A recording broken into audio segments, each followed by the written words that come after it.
guys, I'm back again today with another reaction video, and we are again reacting to Ahmed Deedat. It's been a while. We will still continue the combat kit. Don't worry, if you are following that series, we will be continuing that. But I really wanted to see this. It was on my feed because sometimes based on what you watch on YouTube, you will get suggested video, and this was suggested, and I'm Black African, and I was like, I need to know. So this is a young Black African ask, why did God create Black Africans to suffer? So before we do start off, guys, subscribe if you haven't already. Click that bell button to get notified whenever I do upload a video. So guys, let's do this. He looks like Michael Jordan. The second question is that. Like a basketball player. The second question is that. Why we hear that, and the Bible tells us that God created a man, and so we have a different nation here, population here. So now, why did God allow blacks to be suffer? I will explain that. You see, the creation is the creation of God. But mankind, he creates his own standards of judging. Like, for example, we are told by certain groups of churches that the black people of the earth are the children of Ham. You see, Noah, you heard the name Noah, after the flood. In the Genesis chapter 9, you read, Noah, after the flood, him and his three sons, Sam, Ham, and Japheth, they started growing grapes. And from the fruit of the vine, they fermented the wine. And Noah drank too much. And he was lying naked. I'm reading this from the book of Genesis, chapter 9. And out of his three sons, Sam, Ham, and Japheth, Ham saw his father's nakedness and was sprawled out on the ground naked. And it was a big joke for him. So he laughed. Who laughed? Ham. You know how you spell Ham? H-A-M, Ham. Ham. H-A-M, Ham, you also spell for that piece of pig. See? You know the Englishman, he loves ham and eggs. Ham and eggs. How do you spell Ham? That's right. So this person's name was Ham, one of the sons of Noah. His name was Ham. And he saw his father's nakedness and he laughed. Big joke. The other two sons, they felt remorse, ashamed of the father's condition. So they took a piece of cloth and they walked backwards and they covered up the father. The father, in the meantime, he knew what was going on, but he was too dead drunk to do anything about it. But when he came into his senses, he began to curse. And you remember the curse? He said, "Cursed be Canaan, for a servant of servant thou shalt be unto thy brother." You attend Bible class, don't you? You remember this? "Cursed be Canaan, for a servant of servant thou shalt be unto thy brother." So they tell us in a system, they say that we black peoples of the earth are the children of Ham. That fellow who behaved like a pig, laughed at his father's nakedness. So as such, we are to become the hewers of wood and the drawers of water. So they want to see to it that you keep to your role. Your role is sweep the streets, carry the rubbish bin, work in the factories, whatever. This is your menial labor. That is your destiny. Oh my back. Now this is the invention of man. See, man's own invention. God didn't make you so. He, as we are told, that he made us in his image. He made everybody upright. He says, he the Lord had made man upright. Upright means straight, going straight. So the invention of man, the devilishness in man, is finding excuses to how I can discriminate against you, create theories, weave stories, fairy tales, and around these fairy tales, I find justification for keeping you down. Now, the Holy Quran, this book of God, the Quran, our religious book, it gives us an explanation of the theory of race. I've never heard this. And I would like you to judge whether it answers the problems of mankind or not. It says, and I'm quoting in Arabic, the original, and I give you the translation. It says, Ya ayyuhan nas, say, O mankind, the whole of mankind, whether Africans, Indian, Chinese, Eskimo, everybody. Ya ayyuhan nas, O mankind, inna khalaqnakum min dhakarin wa unsa. It is we, God Almighty says, we who have created the male and the female. We have created you all of a single pair, a male and a female. وَجَعَلْنَاكُمْ شُعُوبًا وَقَبَائِلًا. And it is we who have made you into nations and tribes. What for? To discriminate against one another? No. It's the lita'arafu, that you may recognize one another. This Mr. John is a Zulu, that Mr. John is a Xhosa, that Mr. John is a Swazi, that Mr. John is an Englishman, that Mr. John is a Frenchman, that Mr. John is a German. For the purpose of recognition, he has made you into nations and tribes. There is I forget what we were watching, but then this is my theory, right? This is only me, and I might talk BS right now, but I forget. I don't know if it was a surah. Was it a surah or was it Islamic teaching that we were watching? And I said, what if God's point of having races is to make it one?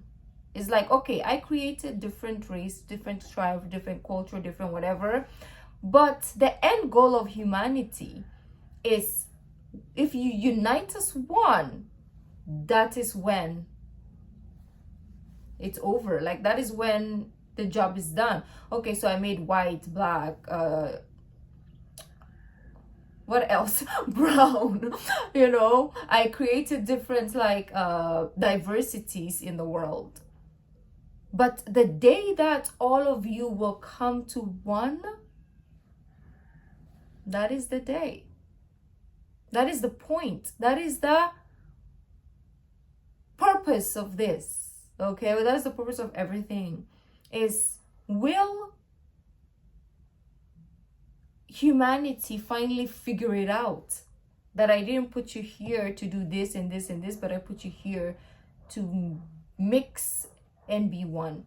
So when there's no more white, black, brown, and everybody's just one, maybe that's it. Maybe that is just me, right? So, but since man has a sickness of wanting to discriminate on false premises, so God Almighty gives us the standard. We all have a tendency to behave like that. All. There is no exception. True. There is no nation on earth who is an exception to this rule, that everybody wants to create standards of judging other people as inferior to themselves. You said the African just now, and I accept that the African is, in the South African context, is at the lowest rung of the ladder.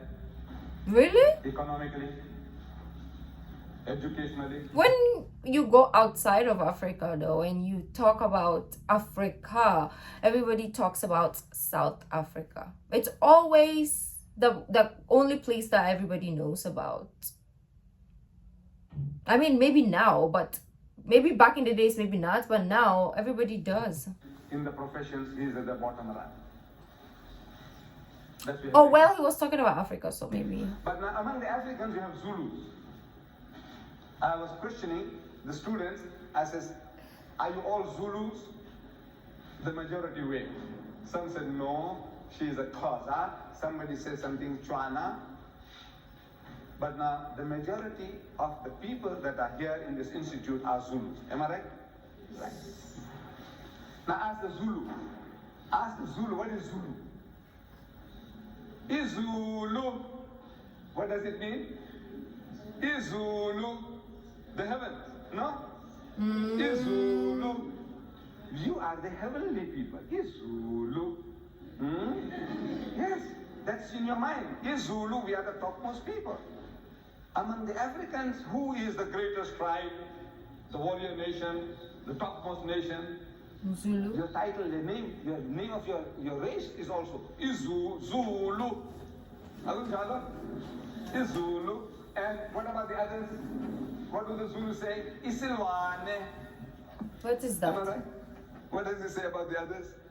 The Xhosa, the Swazi, the Tswana. What are they? Isilwane.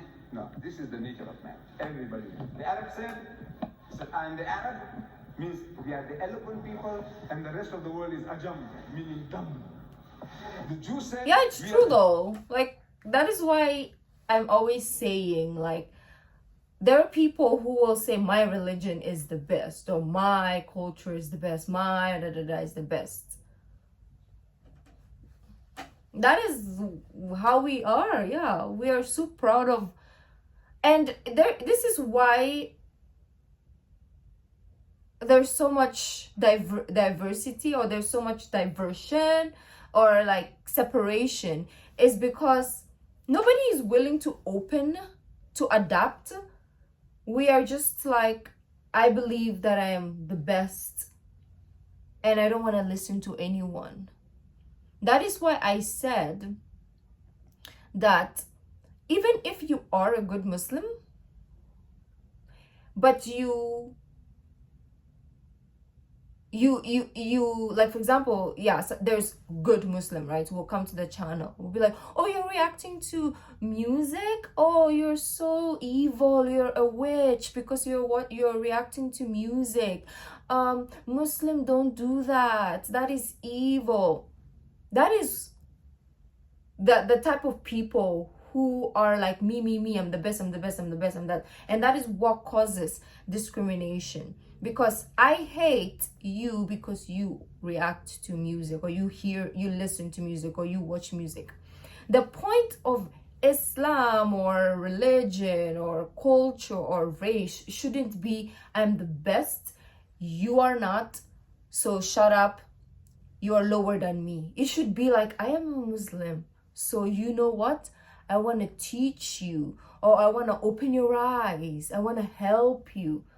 Okay, it shouldn't be, shut up, you are lower than me, you are evil, you're Satan, you are I've been saying this from the start.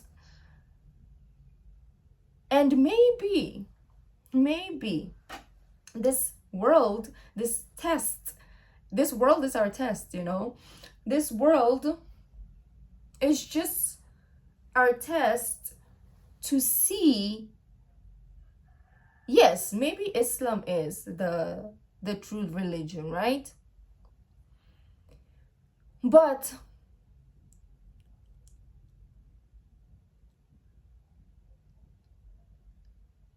if you're not willing to like, I don't know, if you're gonna be close-minded about your religion or your race and not open yourself up to other people, it can be the true religion, but you as an individual, I don't know where my point is going. Let's go back. the children of God, and the rest of them are Gentiles. I talked all that for nothing. You know, Jews and Gentiles. What is Gentile? Means unclean, filthy, dirty people. All the rest of the world, uncircumcised, filthy, dirty people. This is the nature of man. Every human being on earth, whether he's an Indian, whether he's a European, whether he's an Englishman, he feels better than the German. The German feels better than the French, and the French feels he's better than the Italian. So this is the nature of man. So God Almighty, He gives us a standard. See, since man has the sickness of creating false standards for himself, this Creator, God Himself, He gives us a standard of judging between people. And the judgment is, it says, Inna akramakum indallahi atqakum. So most certainly, the noblest in the sight of God is he who is the best in conduct. Not good or bad, not rich or poor, not black or white, but the best in conduct. If your behavior is better for mankind than mine, you are a better person. If my behavior is better than yours for mankind, then I'm a better person. It has got nothing to do with your race, your language, your color, or your riches. This is the standard as given by God Almighty in the Holy Quran, standard of judging between one and another. Your behavior, your conduct, your good behavior. Any other question?